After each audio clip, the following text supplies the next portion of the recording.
not just to provide. Futhi batshela kahle basibona. Batshela ukuthi ba ka revoni ya motho. Go se fatla mo lo di be go setse o tsena fela tswa bese. O tswa ka mo ka revoni. Not just to provide. Futhi batshela kahle basibona. Batshela ukuthi ba ka revoni ya motho. Go se fatla mo lo di be go setse o tsena fela tswa bese. O tswa ka mo ka revoni. Okay, if you could cut to the logo so long. Batshela ukuthi ba ka revoni ya motho. Go se fatla mo lo di be go setse o tsena fela tswa bese. O tswa ka mo ka revoni. Okay, if you could cut to the, I'll just have to edit the logo so long. But when we start, you should remember go se fatla mo lo di be go setse o tsena fela tswa bese. O tswa ka mo ka revoni. if you could cut to the, I'll just have to edit the logo so long. But when we start, you should remember go se fatla mo lo di be go setse o tsena fela tswa bese. O tswa ka mo ka revoni. if you could cut Not the one from just Scarlet have to now. edit the logo so long. It is. But when we start, remember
Hi, can you hear me?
Continue.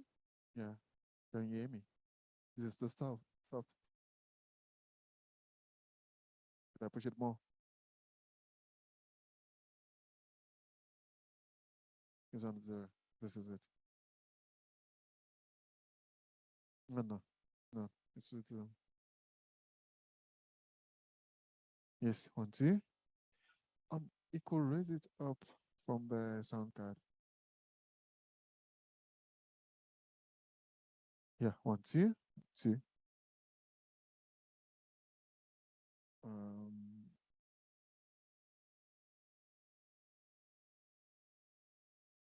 And let's do this. 0, 0, 0. Okay. Is it much better? 1, 2. Are you sure it's not going to be clipping? Okay.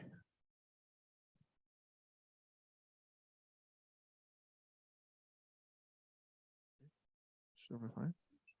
Hi, can you hear me? Yeah, I can hear you. Yeah, nice and clear.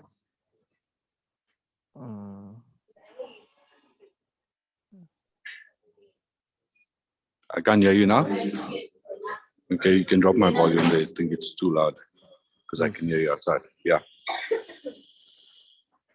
Okay, and now? Yeah, all good.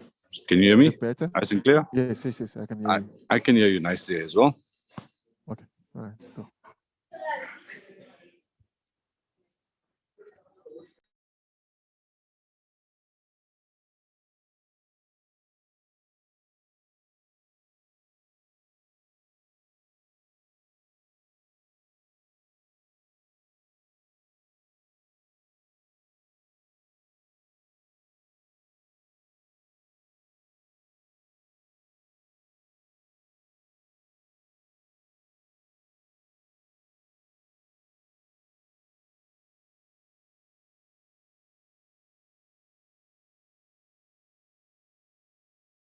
Yes, 1, 2.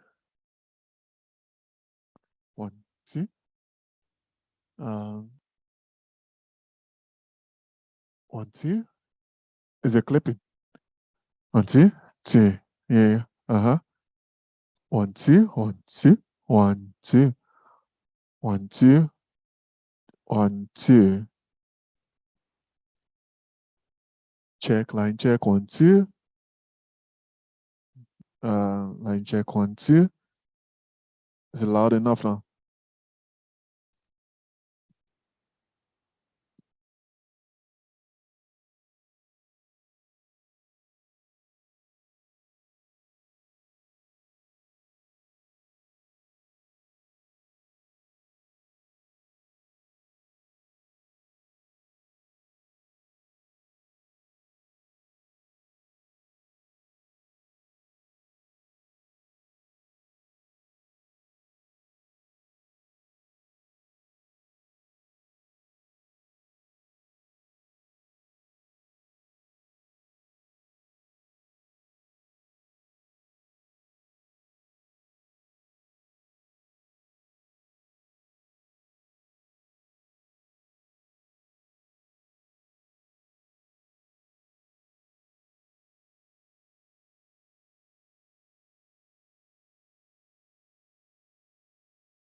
Good morning, Teko.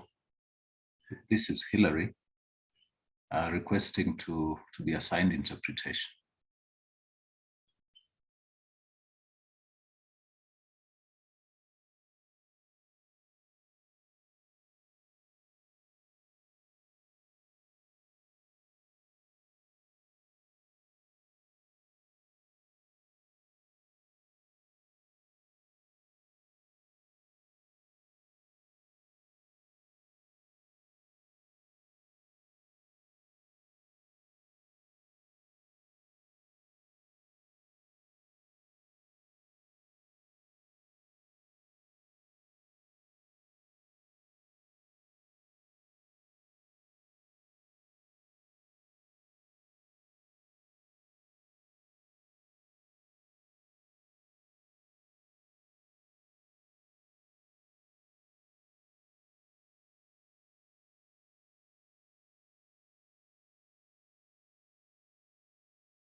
Teiko, good morning.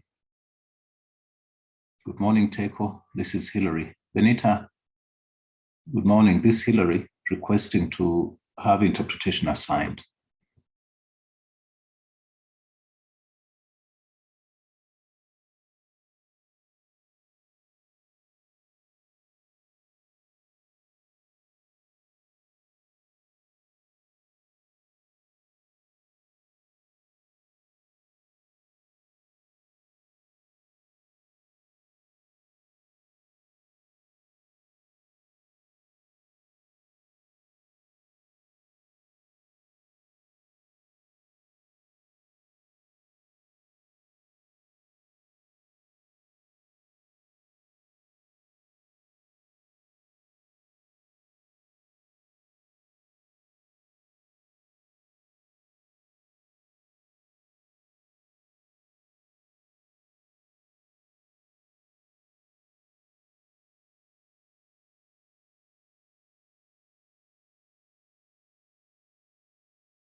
Sound 1 1 2. Sound check 1 2 1 2. Sound 1 2. Sound check 1 2. Sound 1 2. Hello, Teco. Check sound 1 Sound 2. is fine, Teco. Can Hello, you please Teco. give me the Sound host right? testing 1 2. Hello, Teco. Checking sound 1 2. Sound test 1 2. Sound testing 1 2. Hello, Teco. Sound checking 1 2. Checking sound 1 2. Sound test 1 2. Sound check 1 2. Sound test 1 2. Checking sound 1 2. Sound test 1 2. Diego, please give me the host right. And I think Hilary wants the interpretation.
Hello, this is Hilary. Teco. Hello, good morning, Teco.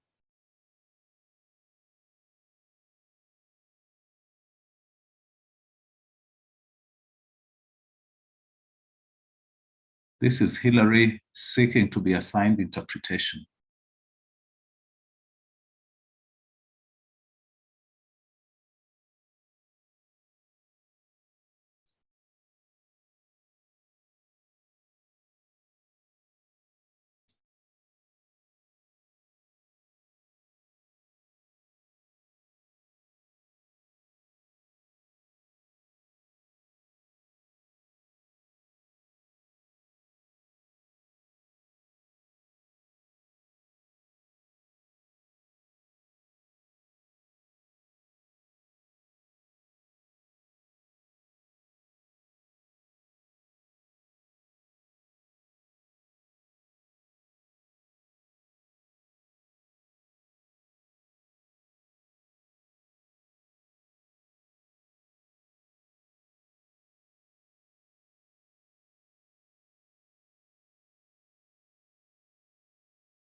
Good morning, colleagues. Hello, everybody. Can I please just ask everybody to please move inside? Grab a plate, have some breakfast. We want you well fed before we start our conversation. Am I not the best colleague ever? I'm expecting cheers to say, yes, you are. Okay. So please make sure you occupy the seats at the front. And yes, enjoy your breakfast. We have 10 minutes to do all of that before we start our conversation. Restrooms to the left if you haven't seen them. And yes, we'll start in 10. Thank you.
Colleagues, can I please give you an additional 2 minutes to wrap up, grab your coffee, and then we'll start. And please get whatever you need now so that we're not interrupted during our conversation. Thank you.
ever think about what Africa would look like in the next 50 or 100 years?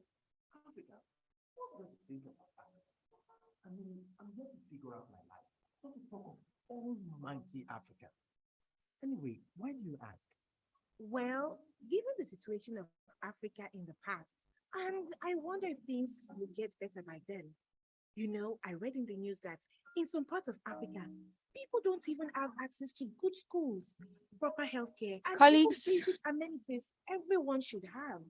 50 years is a long time, but I believe things will be better. Me too. You know, sometimes I just wish I had the power to change things. As Africans, we Colleagues, a very good morning to you. My goods May I have been please there for ask that over 5 we minutes. occupy I haven't been the able to trade front because they've shut down. part of the room? If you can, please move forward. Okay, very good morning to you. My name is Tsepiso Magwetla. I will be your program facilitator this morning. I'm a journalist, I'm a broadcaster. I have colleagues here that I personally work with, but you are all my colleagues. And welcome. It's such a great pleasure to be here with you to introduce to you the new CEO of the African Union Development Agency, NEPAD, whom, of course, I will introduce to you more fully in just a moment, including our Goodwill Ambassador for NEPAD. Welcome to our esteemed guests. Welcome to you. Hope you all have what you need. Just quick house rules, restrooms to the left, which I hope you won't need now as we begin the conversation. If you are going to be on the socials, just to give you the hashtags that you should use. Sorry, ambidextrous is clearly not what I am. So I just want to give you, remember you can, on Twitter, we're on at AUDA_agency. And please use these hashtags, Agenda 2063 and hashtag the Africa we want. So ladies and gentlemen, let's not take too much time. Let me introduce to you, it is with great pleasure that I introduce to you the most esteemed CEO of the African Union Development Agency, NEPAD. She's the CEO since May this year, so she's 6 months into the job. She is, you know, we love gender parity, gender representativity, the first woman in this role. Ms. Nados Bekele Thomas is the CEO, and she was endorsed by the AU heads of government during the 35th ordinary session of the AU. She has a very long history. I'm sure some of you may have met her in her previous role. I know I certainly did, where she was the country representative for the United Nations, UNDP. It was, in fact, at the launch of She Decides, if you remember, a wonderful initiative about giving women agency. And this is the kind of work that she's really been involved in youth, women development and leadership. She was a formerly resident representative, as we mentioned, and coordinator for the UN Development Program. She also served as a senior advisor and director in the office of the United Nations Secretary General Ban Ki-moon, in charge of overall management of the office of the SG at the office of the Chief de Cabinet. She was also UN representative in Kenya and Benin in her capacity as advisor in the socio-economic political service. She was involved in public-private sector development strategies as well, developing policies, as we mentioned, around women, youth leadership. Ms. Nados Bekele Thomas is going to tell us about her vision for this office. So she has been very much involved in steering public policies, public-private policies, and NEPAD, I remember, and without giving my age, about a good 15 years ago, when we started talking about NEPAD and the wonderful work that it was going to do, it was always just such a pipe dream. And I feel not enough is spoken about the work that NEPAD does and their involvement, particularly in driving Pan-African agendas and policies. So one of those that is, I believe, a pet project that is part of her vision is Energize Africa. She's going to talk to us about it. It's aimed at catalyzing and harnessing youthful creativity, the innovativeness into African economic growth and development. So we'd like to hear more about the beneficiaries and how it really drives the spirit of Pan-Africanism. Maybe let me just start with that, CEO. Why is Energize Africa something that we should pay attention to? And we know that in terms of demographic weight, the youth are 70% approximately of the African population. So they're not a negligible demographic, but what is so special about Energize Africa? Thank you very much, my sister. And, it's such a pleasure to be with you, my dear sister, Yvonne. And good to be, with the media. You will be asking me why I didn't meet with you earlier on, but it's just, trying to establish myself first before, I engage with you so that, there's something, tangible that I can share with you. And therefore, it's just a great pleasure to be here today. Well, since I came in May, first of all, I came with a principle. The principles are, first of all, to build on what exists, not to demolish, not to reinvent the wheel, but build on what exists. Building on what exists should be the culture of Africa, because we have this tendency of demolition and really restarting again. And that's why we are where we are. So, I have an appreciation, great appreciation to my predecessor who was there, who's done a wonderful job. And my job is to build on what he has done, to scale it up, to expand, and to make sure that, we identify areas where there are, some gaps, fill in the gaps, link the dots. And that's how we can build knowledge. And that's how we can build, the bridges, of programs. That's how we can also do development business in the continent. And as such, you know very well, in the past, we have programs, fantastic programs that are on infrastructure. The continental program that we call Infrastructure Development for Africa is one of them, the PIDA. We are building on that and we are expanding on that. We're going to have a development financing summit in February in Dakar, and the host would be President Macky Sall. And we have been going around, the donors, partners, financial institutions to make sure that they pick among the 10 projects that we have done, really ready for investment, to pick from the 10 and try to invest in the 10. And we are also inviting private sector to come and help us in building the pipeline, in the preparation of projects. So that is one of them. The second one is, as you know, with all this crisis, food systems is disrupted, and we are pushing on the implementation of the CADR and the national investment plans and helping countries to make sure that the value chain in the food and agriculture systems are built. And we are building on that. These are all projects that were there. On science and technology, you'll be pleased to know that, our Center of Excellence is in South Africa, in Stellenbosch.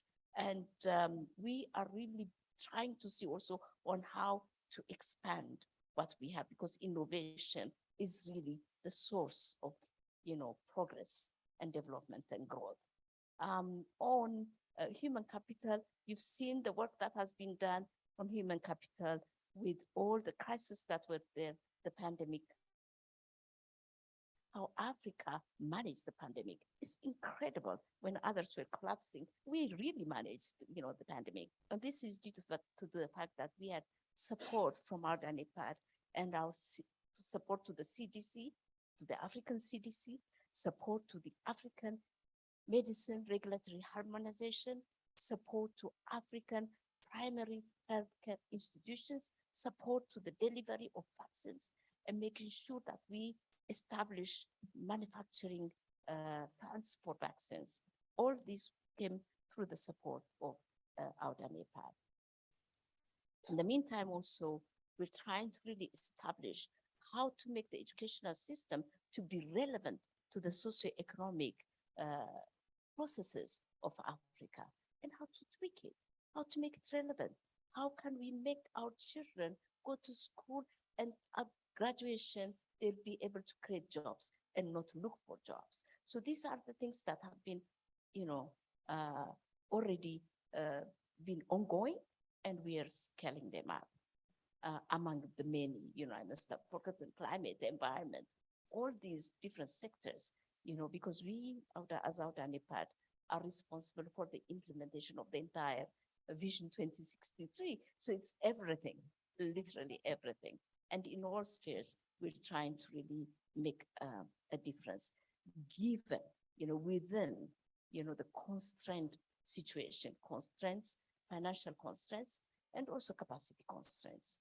Okay, now, what is it, my vision? So all of us in AUDA-NEPAD and our partners, we sat and we looked at what has been done, and we identified at least 3 areas that are lacking, which we need to really make sure that, we have foundational and fundamental, activities or programs put in place to accelerate the other programs. These are accelerators, actually. And the first one is, like you said, is the Energize Africa. Yes, you're right. The youth bulge in the continent could be a demographic dividend, but it could also be a threat to the society.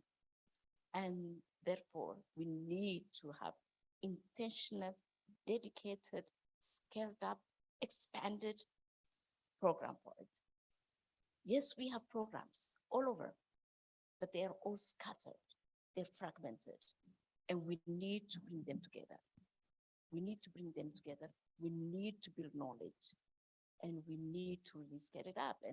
And this program has got 3 components, and they're based on, conversations we've had with the member states, asking them what are the major, challenges that you have, that you would like us to address.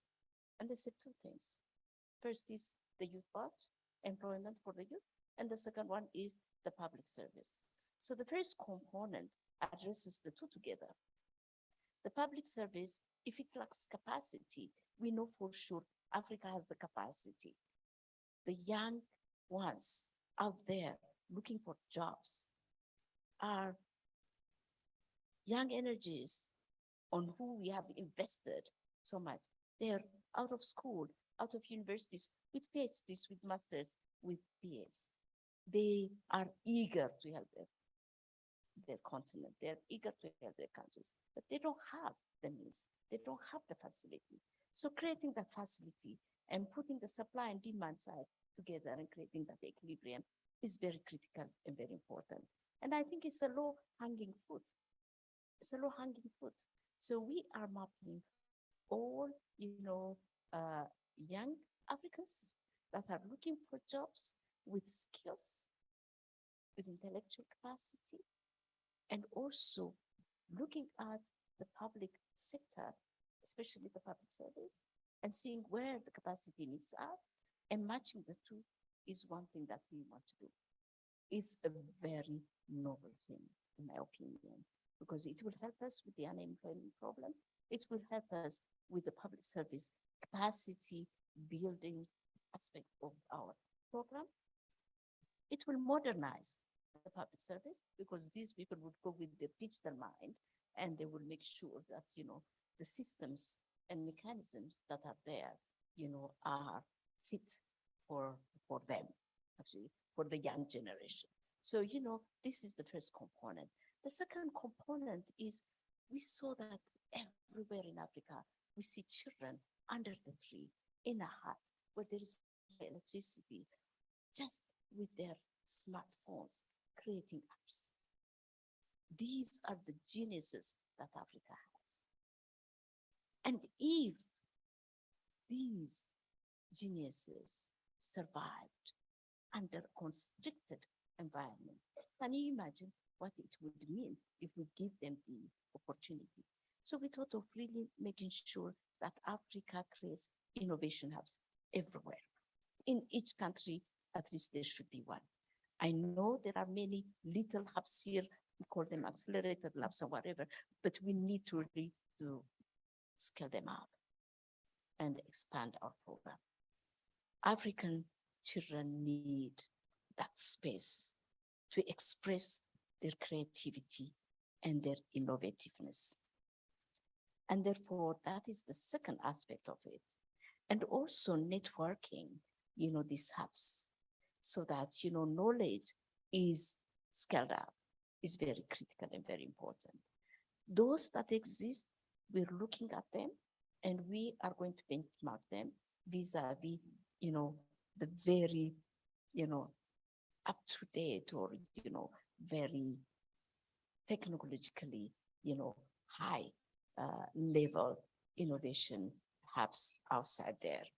We're looking at Dubai, we're looking at universities in the States, we're looking at other places. So we are going to gauge them and we will just, really also scale them up or upscale them to that level, and then use that to create the innovation hubs as well. So, and by networking, I think knowledge could be mobile and knowledge could be built and upgraded. So that is the second one. But in doing that, we are also cognizant of the fact that, once there is innovation and invention, in the past, we have seen it being invented in Africa, going outside and coming back to Africa in a different form. So we don't want that. We need to captivate and capture, creativity and inventions and innovation within the continent, for the continent. And therefore, we are also supporting the intellectual property rights, which is very critical and very important for the young inventors, and also, Bureau of Standards, and also quality assurance. Once that is done, commercialization is very critical and very important. And that could only happen. That could only happen if we support the startups. They would come up with startups. Startups require a judicious mix of ingredients, support ingredients, and we need to bring that to them. So startups, MSMEs would be the ones that would be supported under this program. So there are three components. The first one is the injection of, the youthful energies into the public sector. And the second one is into the private sector, with innovation being really the fundamental source or the fundamental bedrock of this work. So this is what we plan to do. We're not going to look at 100,000, 200,000 like we used to before. No, Africa needs really a scaled up support, and African youth requires a scaled up support. So we're thinking of $10 billion over the coming 3 years. Do we have it? No, but Africa is capable of mobilizing these resources from within and from outside, because the youthful, energies and youth in our continent is our problem. And if it is our problem, we should really make sure that we solve this problem ourselves, and we should have the catalytic funding. So this is about, Energize Africa. And, I need your support, really. We need your support. Each one of you have a contribution to make. Each one of you know this problem at home. You have children, you have sisters and brothers for the young ones, and, youth unemployment is a problem. It's a problem because we make it a problem. We can make the youthful energies to be, a source of, our growth and development. And therefore, I count on each one of you. The second one is the what we call the nexus, the peace, conflict, and development, or crisis, conflict, peace, and development, in whatever form you want to put it. We need to build that bridge because we can't afford to be wallowing in crisis all the time there is crisis, all the time there is shock. We cannot repurpose all our funds that is destined for development, long-term development, to be addressing the crisis, and then, just be managing crisis and managing poverty. We need to get out of that.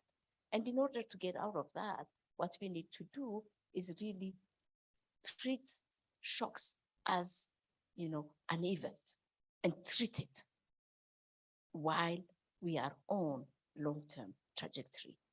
And therefore, this Nexus program would help us. And we're working with Peace and Security Department of AUC. We have a very visionary leader there, Ambassador Bakole, and we're working together and we're developing that program so that Africa really does not wallow in crisis, but moves on and, doesn't forget the long-term development, agenda. These are the two things that are very critical and very important. And the third one is we need to have a development fund. In order to do that, we require a fund. And, the 35th ordinary session of the AU has established an AU development fund, but it's not capitalized. And we need to really capitalize it. So I'm going all over, Africa, really talking to our leaders and asking them for statutory funding, because we need a predictable financing for development. If we have statutory funding for peace, and if we know there is no peace without development, then it's just normal and logical to put money for development. And therefore, that is the third one. So these are the things that we have identified as, gaps, which will take us, which will keep us busy for the coming 3 years. And I count on each and every one of you to supporting us. But, if you have views also, this is, AUDA-NEPAD is your institution. We are just your secretariat. So, just please voice your concerns, because what we have done is we have tried since I came to make sure that the Vision 2063 becomes the vision of each and every citizen of Africa. And that the implementation plan, which is coming to an end, is being reviewed by Africans. And ministers of planning are now responsible for holding multi-stakeholder consultations so that Africans can voice their views, their opinion about the last implementation plan, but also be part and parcel of, prioritization of activities and programs for the next 10 years.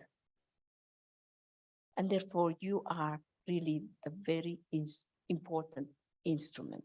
And finally, I would like to say that for the Nexus to happen, we have introduced a foresight planning and scenario building.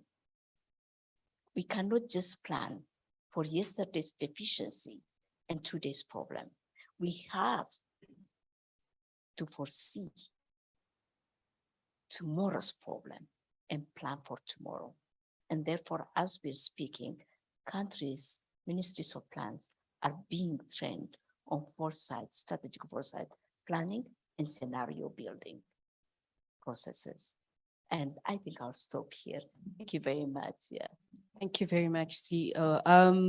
I was remiss earlier on to not welcome our audience that is joining us virtually all across the continent.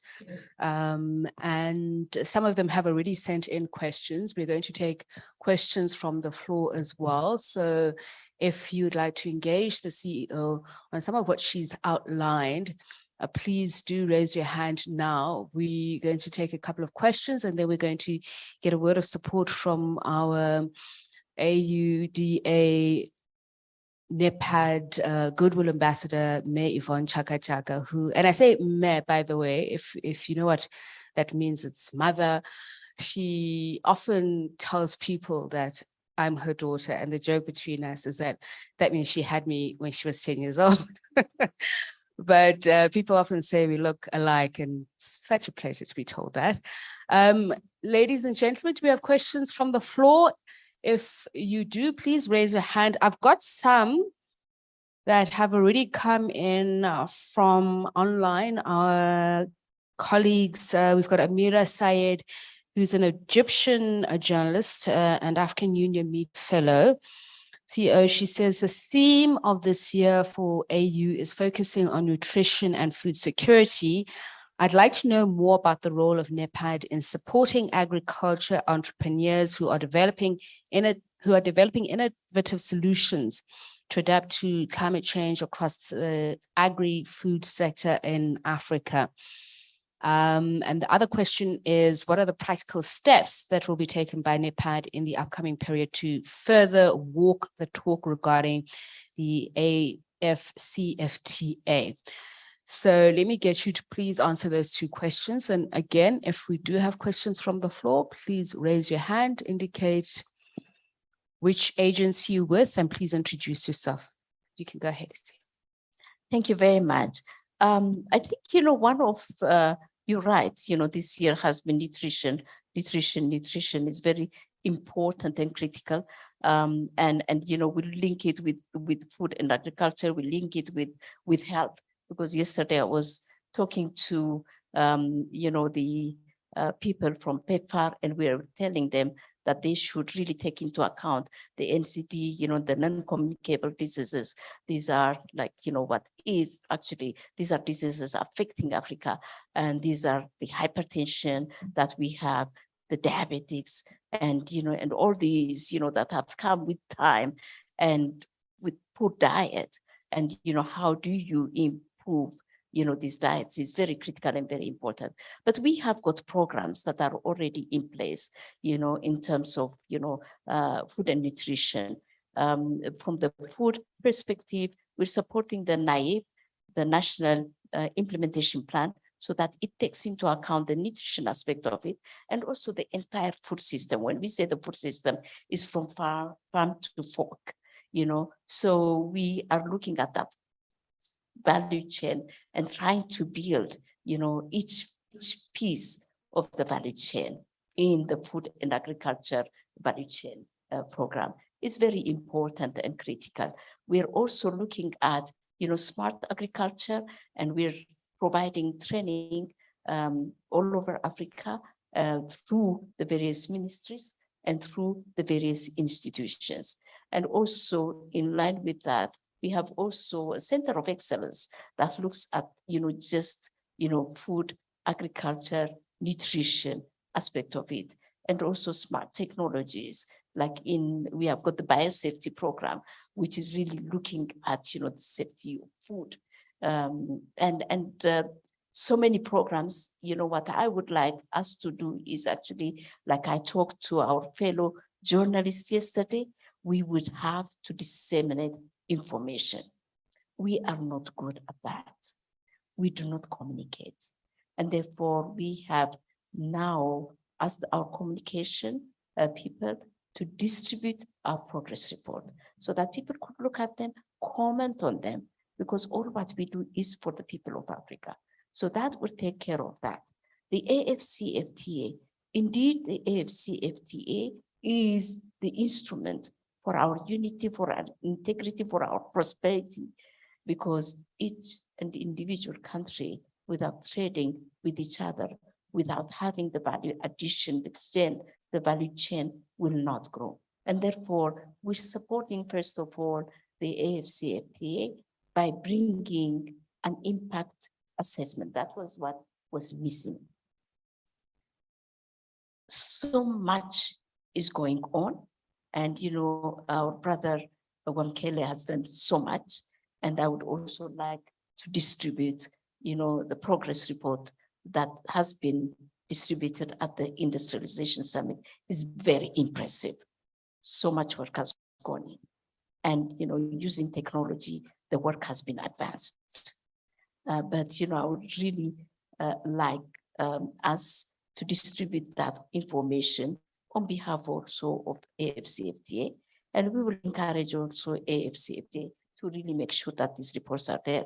But from our end, we said we need to have an impact study of AFCFTA on the revenue of countries, on the economy of countries, on the standard of living of people in the countries, so that when you get engaged in trade, then you know what is the impact. And if there is any negative impact, then we would support countries to coming out with a strategy to mitigate these impacts. I say so because there are so many countries that live on tariffs. And there is no way that these countries would, just go into free trade unless they have an alternative strategy. And therefore, it's better to be, evidence-based. And we are supporting countries, and we are going to launch this impact study, next year in January. The second thing is on the value chain. Each country has to know what is the growth pillar for that country. Where does the comparative and competitive edge of that country lie on? And around that, we have to build the value chain, the supply chain, and the forward, backward linkages at national, regional, and continental levels. And our support is going to be enjoined by what AFCFTA would do and by what AUC would do. And that is a major task ahead of us in terms of making, operationalizing the AFCFTA. Thank you. All right. I do apologize. I actually realized that there were comments up there asking for the CEO's volume to be increased. We've done that. So I hope that you can hear her better now. We also had some questions that were up here. If we can just please put them back on the monitor. There was a question from, okay, we're going to get to Adebayo's question in just a moment. I've got questions from the floor. Khayelitsha, please, let me give you my microphone. Please introduce yourself and which organization you're from so that we know. Thank you so much, ma'am. It's Khayelitsha Khumalo here from SABC News. Maybe just to get your input, Madam CEO, obviously you talk about peace as a very important pillar for development, but unfortunately we've seen the conflicts in the continent once again hindering development. So I just want to get your input in terms of what could be your message to countries like the DRC, the eastern part of Congo, where we've seen so many setbacks, but also just in terms of some of the challenges that you have seen. You look at West Africa, the tsunami of coups that you have seen. Obviously, those are fundamental challenges that are serving as impediments for development. But as NEPAD, what would be your message to those countries to change and be part of this wonderful experience? Thank you.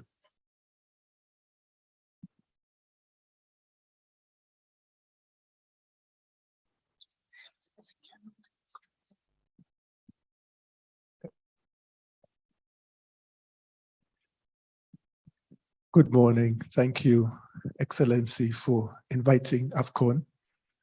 I'm from the African Commission on Nuclear Energy, AFCON, that is based here in Pretoria in South Africa. My name is Enobot Agboro. I'm the Executive Secretary of AFCON. I just wanted to comment that AFCON is very much looking forward to working with NEPAD to advance development in Africa, because the civil applications of nuclear energy are in areas such as medicine, industry, agriculture, health, education, and research. And I just want to focus on this year's theme of food security. There are nuclear techniques that can control pests in agriculture, that can improve food yields. And one of the roles of AFCON is to advise African states on how to develop projects and implement them in the agricultural sector using nuclear applications. So in the general field of development, in particular this year on agriculture, we're looking very much forward to working with NEPAD. Thank you very much. Right, thank you. And CEO, just before you get your responses, we've got Adebayo Abubakar in Nigeria.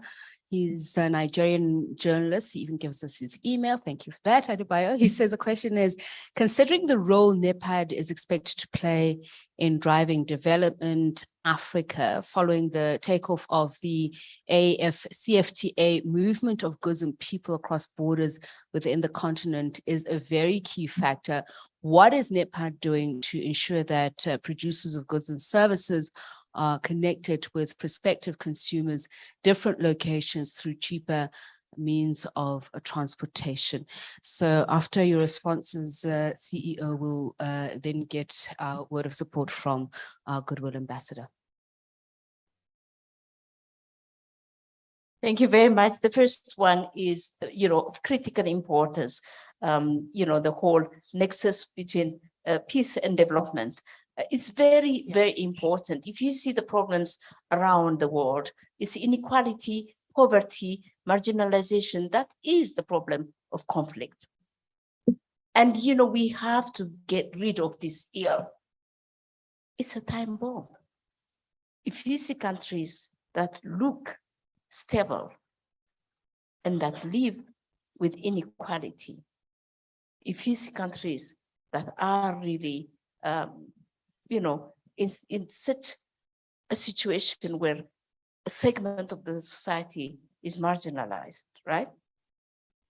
I think we have a problem. We really need to accelerate development. And when we say development and growth, it should be an inclusive growth and an inclusive development. And that's why we're focusing on women. And that's why we're focusing on youth, because youth and women are marginalized. And we really need to address this problem of bulging youth. Otherwise, the same youth that we want to be the productive asset of our, growth could turn out to be a threat and a parasite to the economy. And I can't understand how we can grow leaving out 50% of the population, which are women, and 60%, 70% of the population, which are youth. And therefore, I totally agree with you. Development is fundamental, foundational. And that's why I say, in order to have peace, we need to develop, and it has to be inclusive. On the movement, mobility, yes, you're right. And sometimes I myself, I wonder, to go to a country in Africa by air, sometimes we're forced to go to Europe. And you wonder, our airlines are collapsing.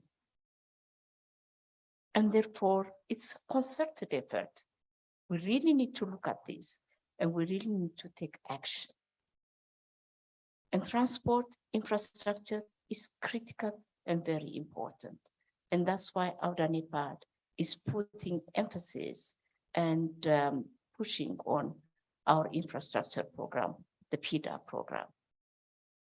We need to really make sure that we have our infrastructure put in place if we need to integrate. And truly, there will not be integration unless we have all these infrastructure projects put in place, the transboundary projects.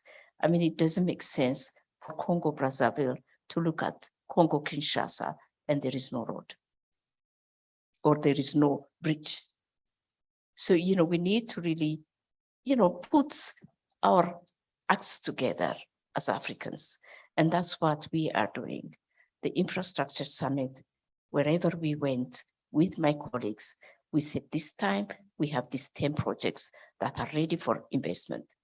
We don't want to talk anymore. We want action. Please pick 2 or 3 of these and come to the summit for a deal, concrete deals. And EU has promised that they will take 3 of them. World Bank has promised to take 3, and we'll see what the others would do. But we're also bringing all the small financial institutions to really support our infrastructure program. Infrastructure is foundational and fundamental, and I agree with you. Thank you. All right. Just to my colleagues online, Marcel, I know you had your hand up.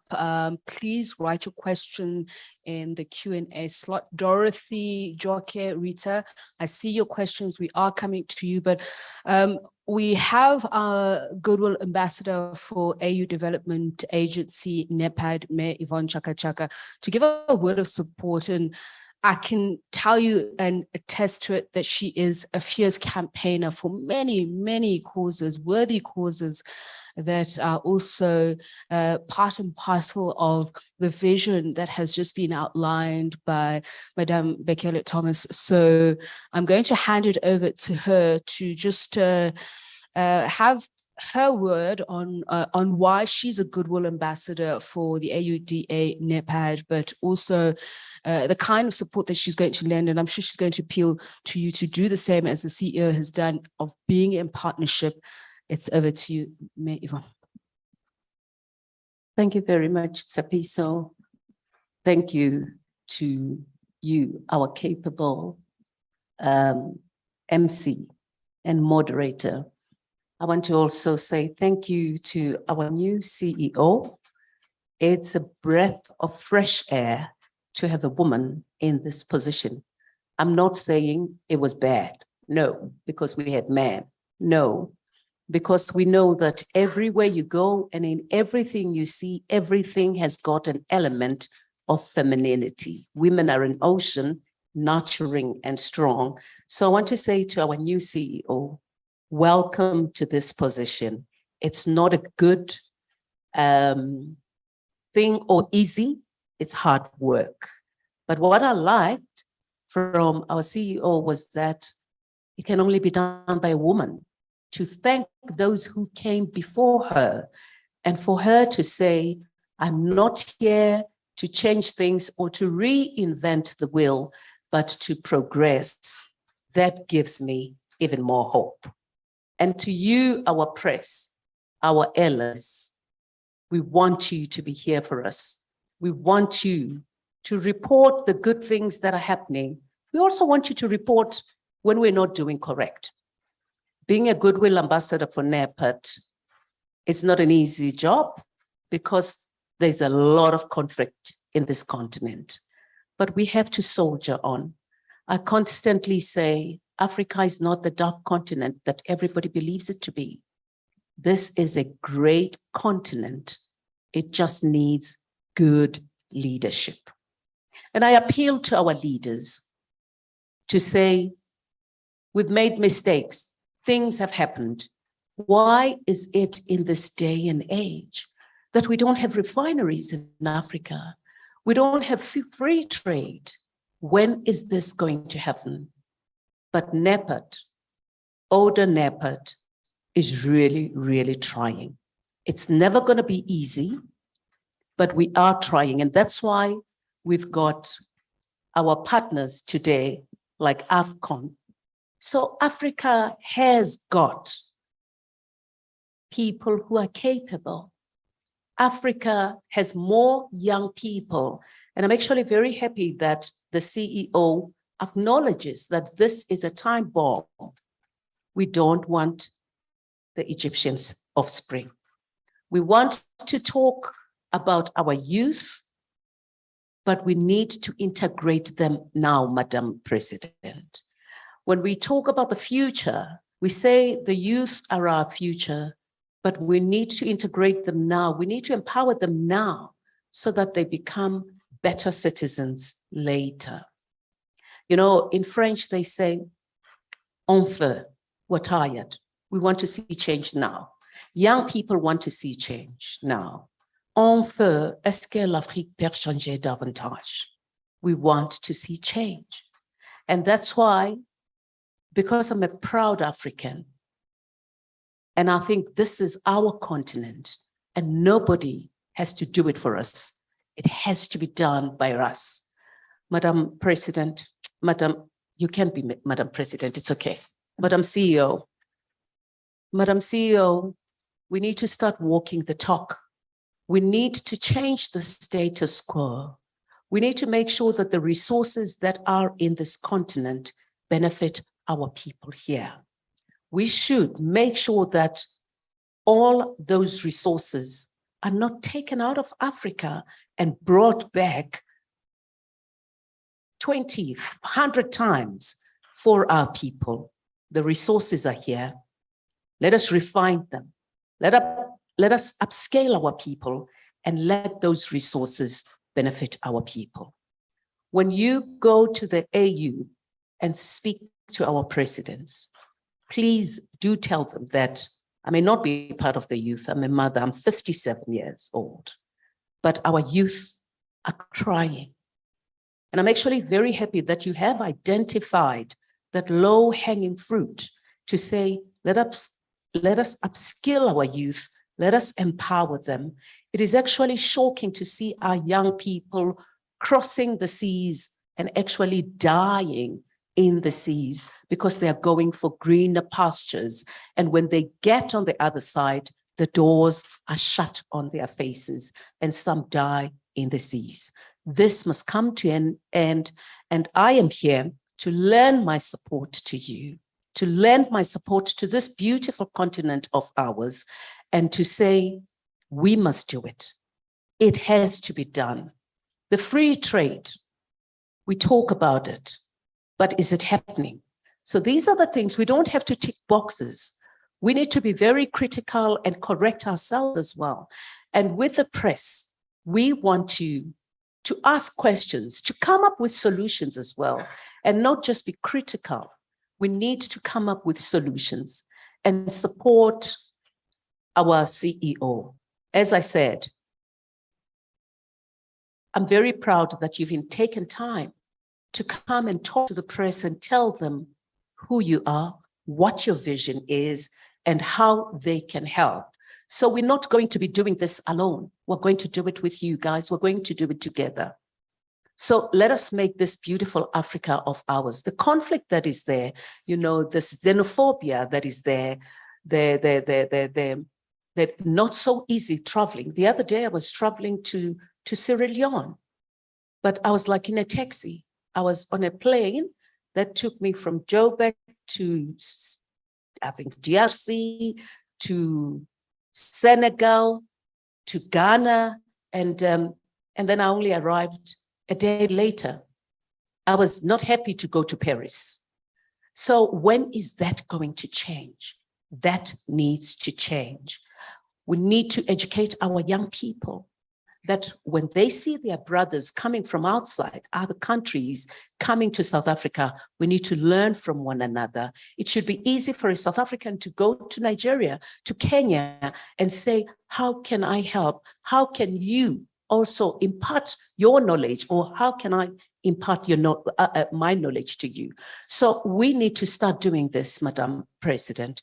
But as I said, I am here. I will lend my support because I love this continent and this needs to be done. And if we don't do it now, we will be judged by the next generation.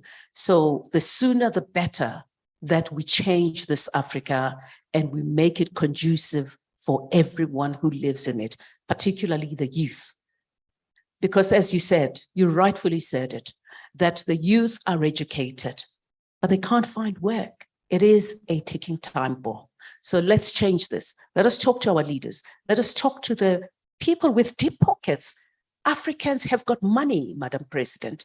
Those who have the money, they have to invest it in this continent, and let us see it happen. Let us see it happening. And we should not go to other countries as Africans with a begging bowl. We are known to be begging as Africans. This should change. And if we don't say it, and if we don't do it, and if we don't walk it, it will not happen. it will be constantly happening. It will be a vicious cycle.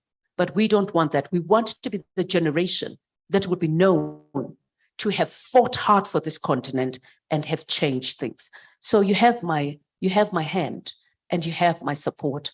And we need you guys to also help us. With that said, I just want to say thank you very much for your support. Let's do it for a better Africa. Let's do it for the sake of our children. This is our continent. Let us make it better. Let us make sure that the vision of the Africa we want does exist and we do realize it in our lifetime. Thank you.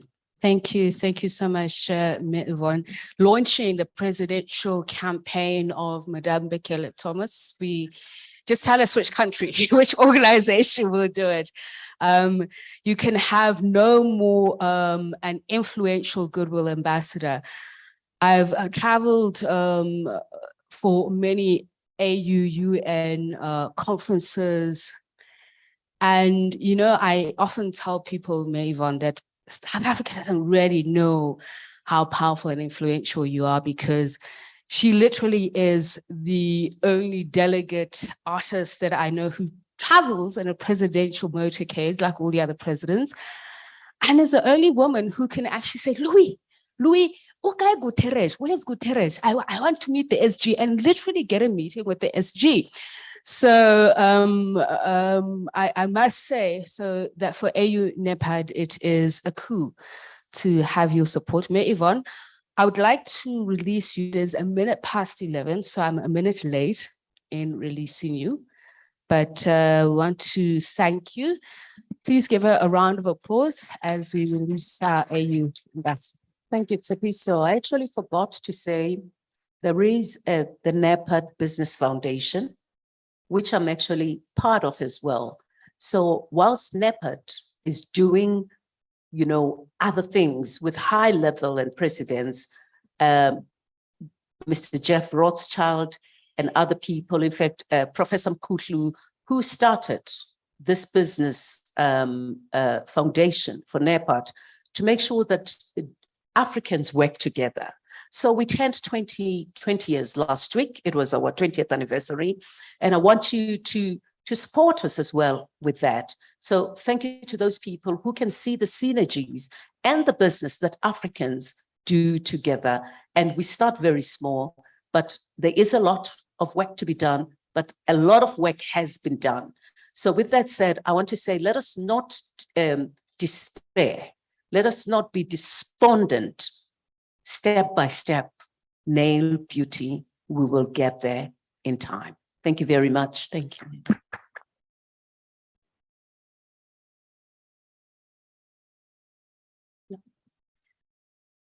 So as we give Mayor Yvonne her leave, we'll continue with the questions. So if there are questions on the floor, please indicate. We're going to wrap up the session. We've got questions here on the online platform. Rita Durumi, Madam CEO, says, I'm a reporter with Radio Nigeria. Please, ma'am, what measures have been put in place to ensure monitoring for proper implementation of what? I'm not quite sure, but perhaps you can address it generally. Joke Adisa is a broadcast journalist in Nigeria. What have been the gains of NEPAD in the past years and the prospects in years ahead, particularly with your vision, Your Excellency? We've got Dorothy Uozo saying, please, how do we bridge the communication gaps in dissemination of information, sharing experiences among country members? I'll get to the other questions just so that we can give you time to answer that, Madam CEO. So Dario Ndamu and Abolade, we're going to come to you. Just remember, at AUDA_agency, that's the Twitter handle, hashtag Agenda 2063 and hashtag the Africa we want. Please use those hashtags when you use the social media space to comment, tweet, or whatever. Madam CEO, would you like to address those questions? And then we'll come back to the others. Thank you very much. I mean, the first question is very important and critical, which is accountability. And transparency and accountability is very important for us. We have put in the mechanisms and systems to make sure that we monitor our programs and also at all levels, at national, regional, and also continental levels. We have our progress reports that are actually published every quarter, and we submit it to our heads of states and member states, but also to the commission, which we will make available to everybody. I think, like I said, you have to visit our website to make sure that these documents, are, read by you. So we would make things available on our website. So truly, we would appreciate if our website could be displayed so that people have access to the website.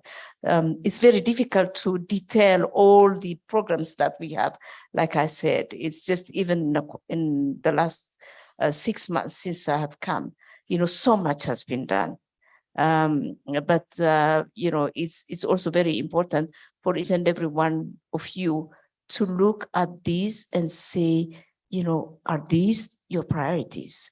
Do they respond to your, aspirations, to your needs? That is one thing. But also, I would like, because we have got our my directors here. Who is here? If the directors were here, they would have answered also, the various questions, in detail. But, they seem not to be here. Maybe they're online. So on the progress report, I think we have to do a lot of communication, and I accept there is a communication gap, and we would be communicating as we go along, and it's noted. And next time when we are together, then we would start by really displaying, projecting all the achievements, and then have comments, based on that. The second question was? So it was quite a general question about proper monitoring and implementation of what. I'm not quite sure, but perhaps you can address that when we have a more specific thing to discuss. In actual terms, that's true. Like I said, we have systems that are put in place, and we have, our accountability framework. So we work with within that framework and within that system. But one thing that we have found to be a gap is, a capacity gap in terms of translating all the pronouncements, all the declarations that are there in the assembly and outside by member states in terms of actionable programs. And to this extent, what we are doing is we are creating what we call the African Project Development Facility in our offices. And these would complement the one that we have, the IPPF, which is based in ADB for infrastructure, and the SDM, the service delivery mechanism, which is already there in ADB. But we need to have our own also within our offices, the African Project Development Facility.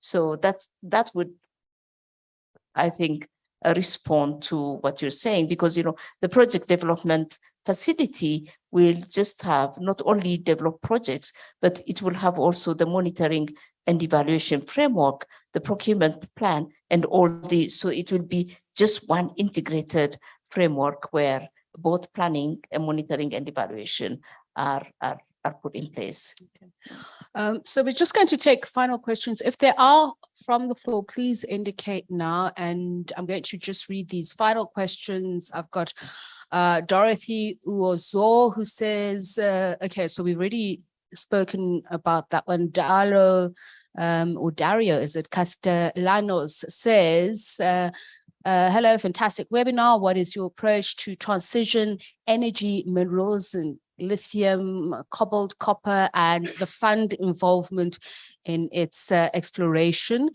Ndamu Sandu says, good morning.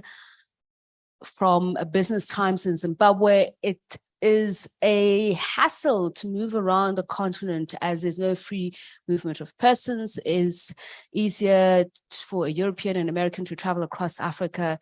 As AUDA-NEPAD, how are you going to push for the free movement of persons? I think you've addressed this, but perhaps if you'd like to add to it, CEO. And Abolade says, this is a very good platform, Your Excellency, considering a similar session for the media team of AUDA-NEPAD country officers so that greater communication strategies can be deployed towards achieving the agency's mandate. So is this a consideration? And I think you've said that, CEO, you are keen on partnership. So that somewhat has been dealt with, but perhaps you can talk a little bit more about that. How do we inspire a sense of ownership, foster collaboration, mobilize support from the target group to actualize the hashtag the Africa we want? Mariam Vincent Oko, I'm just going to try and get through as many as possible. To what extent is NEPAD synergizing with governments of African countries towards achieving development of infrastructure in the region? Is it possible, says Alan Babajide, to emphasize on peer review of the nations of Africa? And then we're just going to get through the final ones in just a moment. CEO?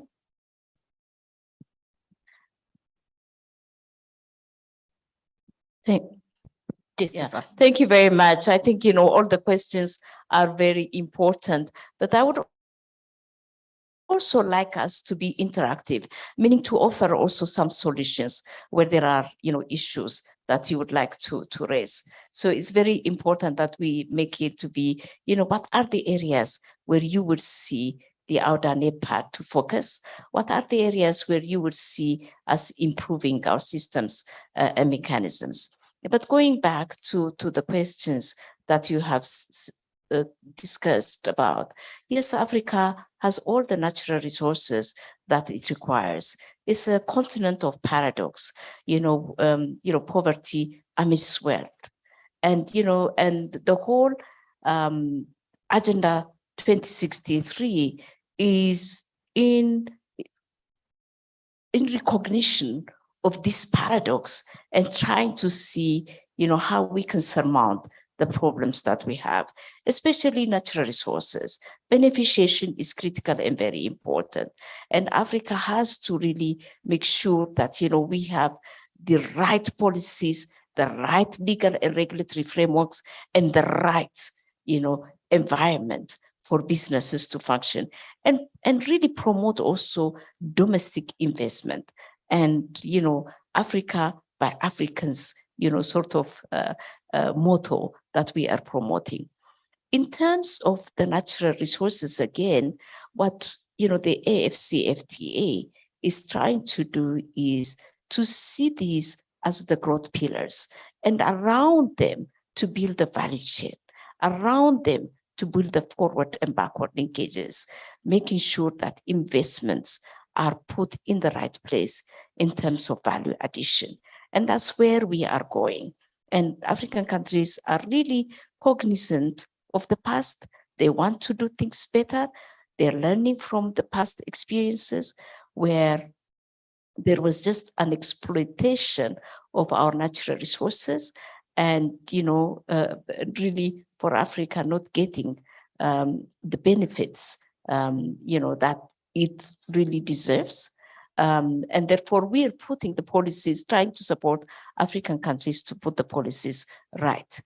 We just came from Indonesia, and the Indonesian government, gave us, really a presentation that is very telling, how they have used mineral exploration, even by outsiders like China, to their own benefit, making sure the negotiations were done properly and the policies and the legal and regulatory frameworks were supportive to the domestic, in the interest of the country, and they're willing to share. So what we are doing is what we would be doing is create that platform for countries to have exchanges.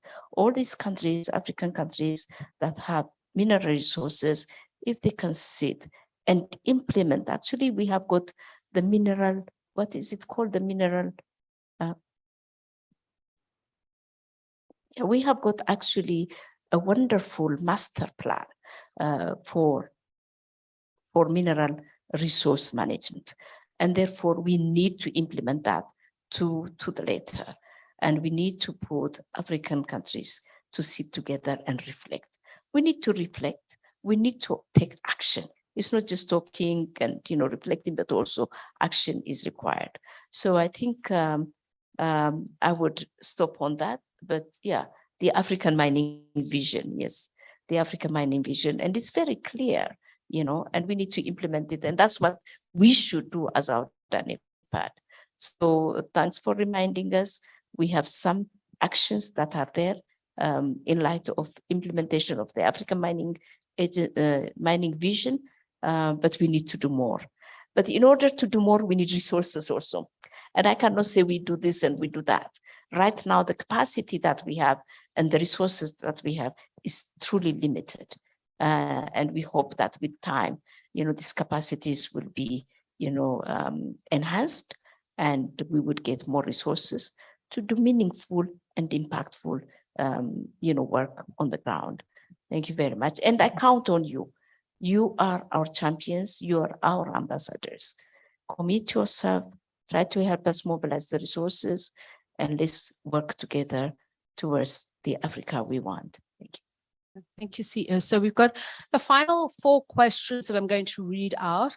I have already offered an okay, so we do have questions now from the floor. So let's rotate, come to the floor first, and then we'll take questions here online. Let's, I don't know where the other microphone is. Please introduce yourself, your organization, and then you can ask your question.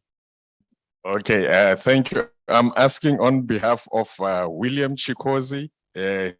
He's in Uganda. This madam is, I think he's a sports fanatic. He wants to know if you would rally the Africans behind supporting Morocco at the World Cup. And then the second question, what is the question that you wish people could ask you as a CEO? Thank you. Can I ask? My name is Madam CEO. My name is Türkmen Terzi from Turkish Minute. My one is a question and comment. So you have early 2010s. We all cover African Union, and hope was very high.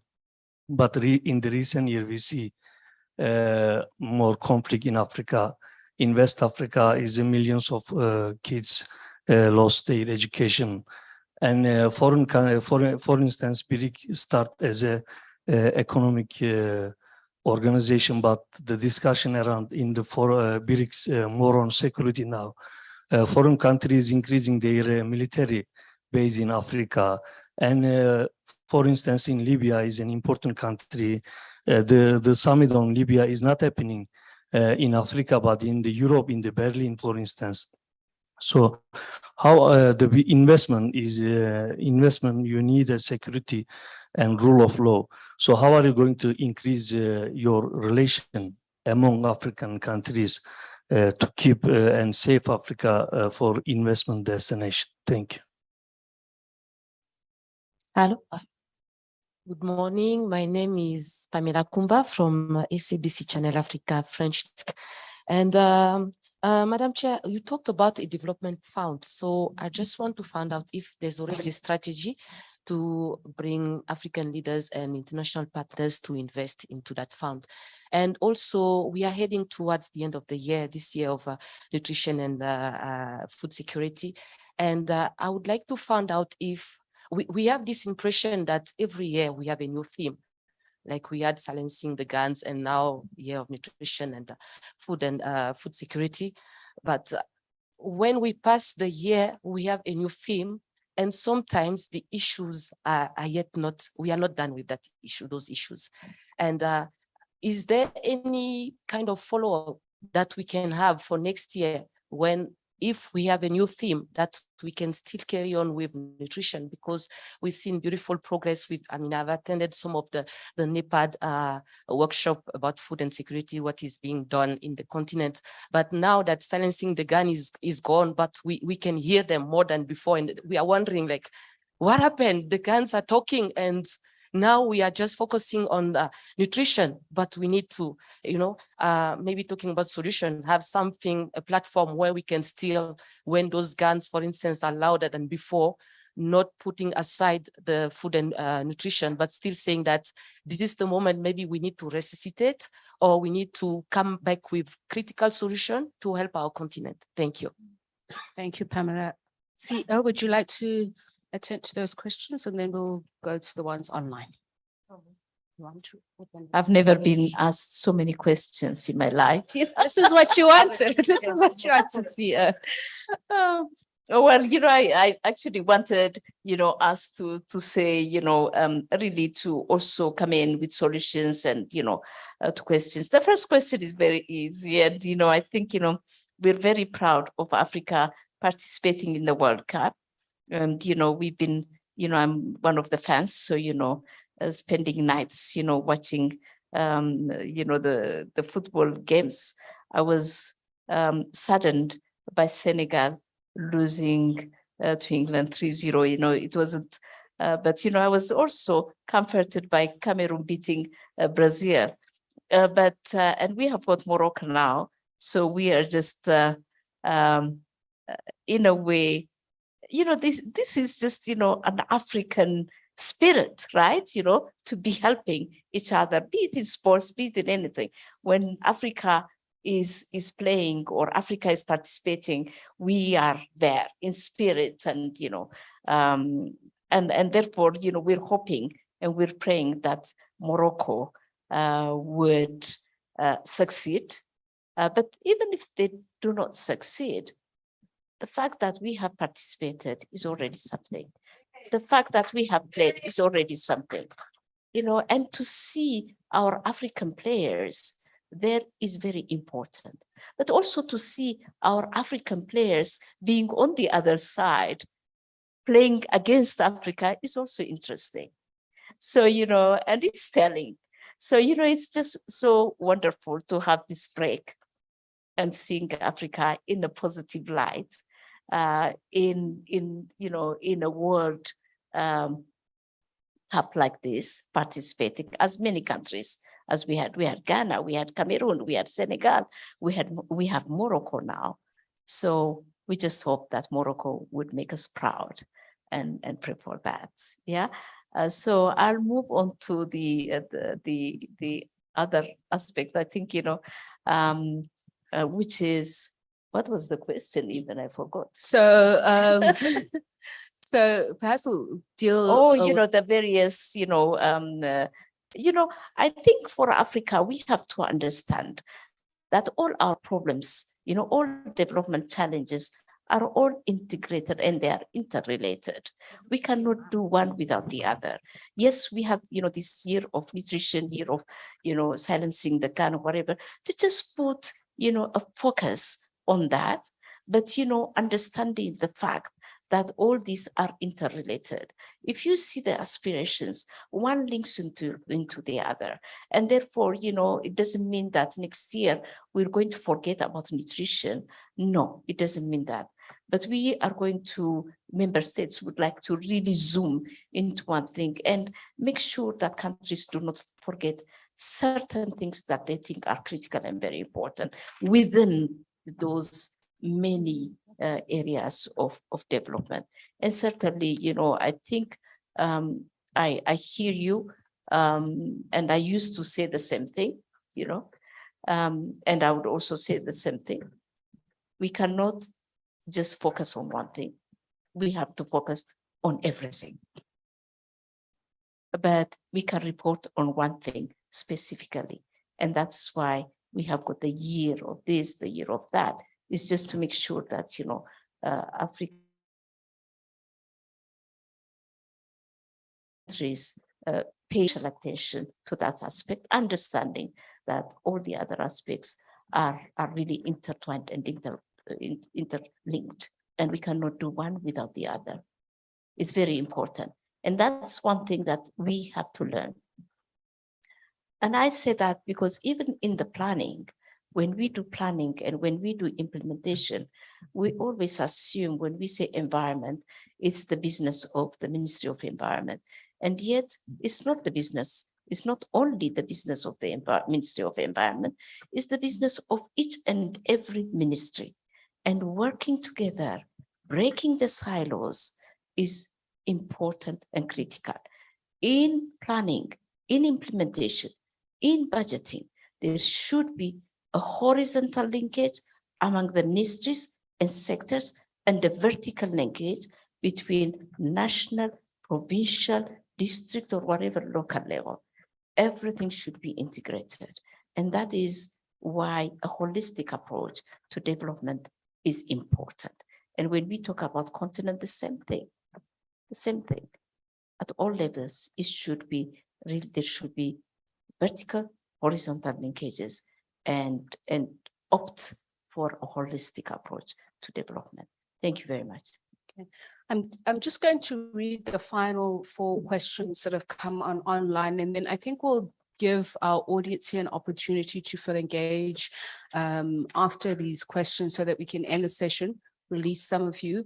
We've got Richard Wayakatami, who is from the Uganda Broadcasting Corporation. The year 2025 set by the AU as target towards elimination of hunger and food insecurity is closing on. However, about 20% of people in Africa are said to be facing chronic hunger compared with only 10% globally. Will this target be realized? And why are we slowly moving in the positive direction as champions of Agenda 2063, the Africa we want?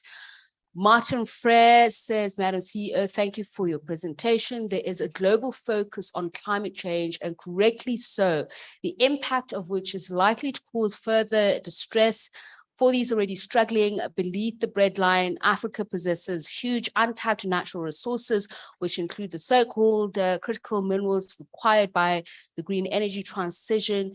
Do AUDA-NEPAD have a strategy to maximize its member states' opportunities in this high demand market? And Marian Ofalabi says, hello, my name, okay, I've already read out the name, from Sobi FM Nigeria. I want to ask, what are the challenges faced by NEPAD with regards to insecurity in Nigeria, and what are the plans put in place to breach the gap caused by literacy and rural dwellers, illiteracy? So Dare Okobun is from Sobi Nigeria FM, so same radio station. NEPAD is an initiative to overcome Africa's problems as underdevelopment, poverty, undemocratic regimes, and lack of cooperation between African states. But since its creation, there has been strife, political turmoil, and civil wars within African states. What is NEPAD doing to ensure its potentials are fulfilled? I read all of the questions that I could. The others have just come.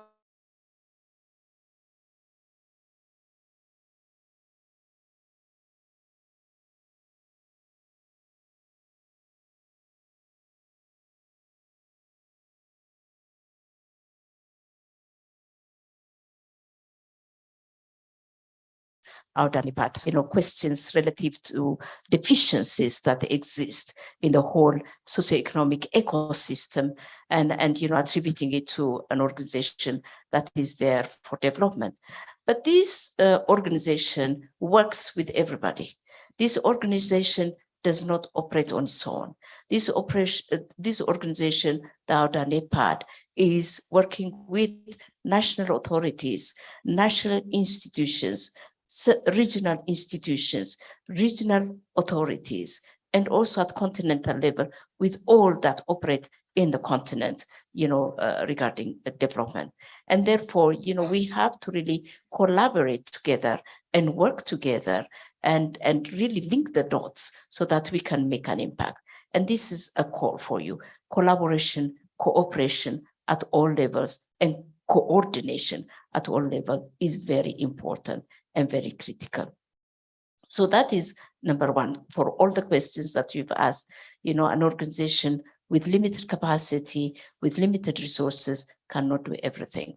So we need to prioritize. And yes, you know, in prioritization, sometimes you will have results, but not impact. But, you know, to have an impact, we need to forge our efforts together and work together. So that's a call for collaboration. The second thing is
and we should make sure that we communicate positive narrative about Africa.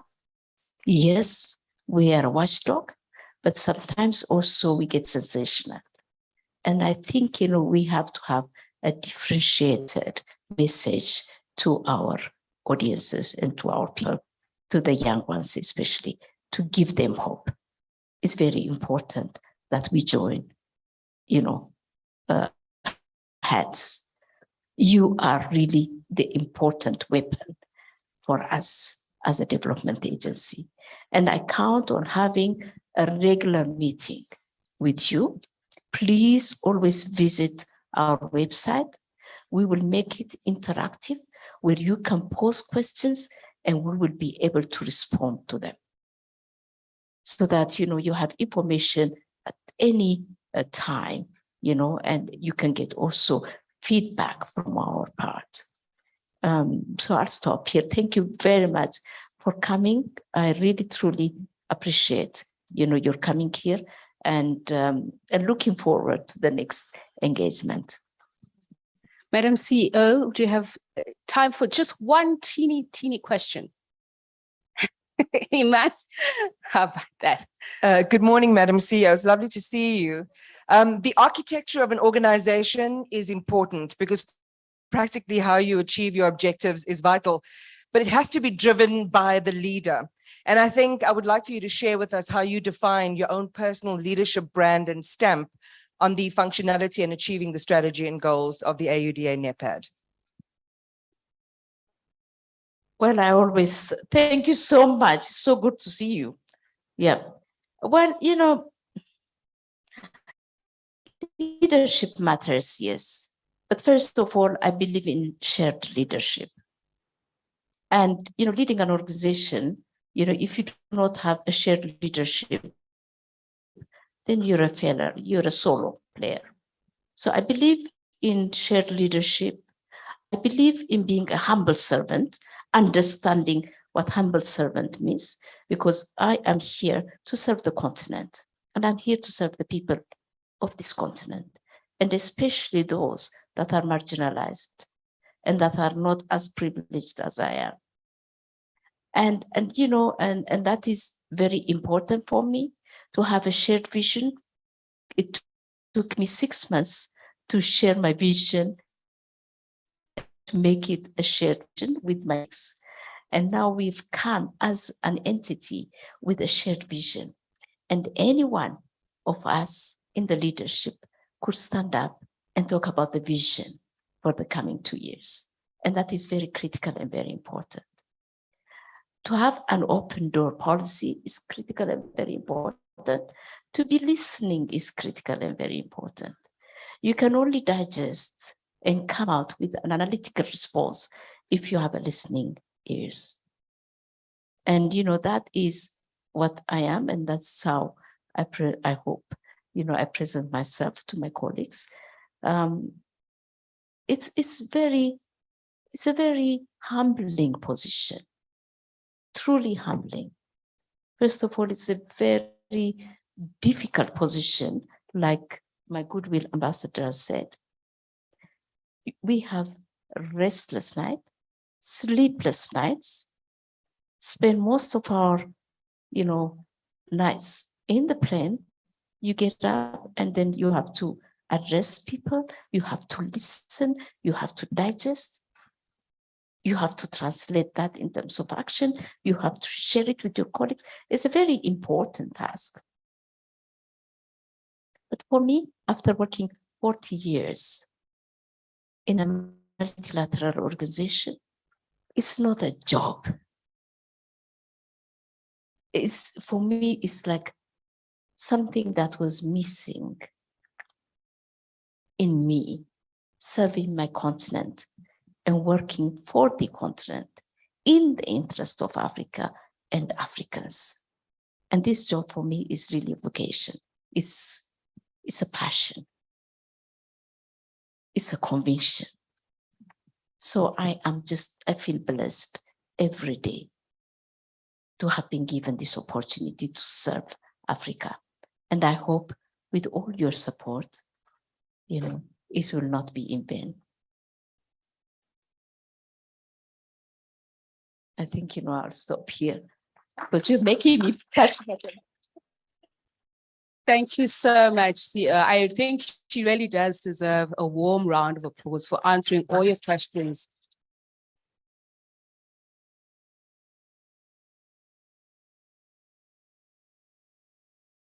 She did a fantastic job of answering your questions so comprehensively. So, colleagues, the new CEO, not so new anymore, and I think you've given her a real run for her money today, of AUDA-NEPAD, Madame Nados Bekele-Thomas. So just a quick one, as you heard her say that she would like to be interactive and speak to you, let me introduce you this very handsome gentleman. Momo, come and stand next to me so that you know how to get a hold of the CEO. This is his spokesperson, Mohammed El-Karaki. So please, you chat to him, get his details, his email, so he can connect you to the CEO. He works very hard. And Benita, I don't know where Benita is there. She's Benita. You will sort out everybody with parking. Am I correct? So please continue enjoying the rest of the networking session. There's still some breakfast, and thank you again for joining us for this lot. And we just really appreciate you. You've been just marvelous as usual. Yes, thank you very much.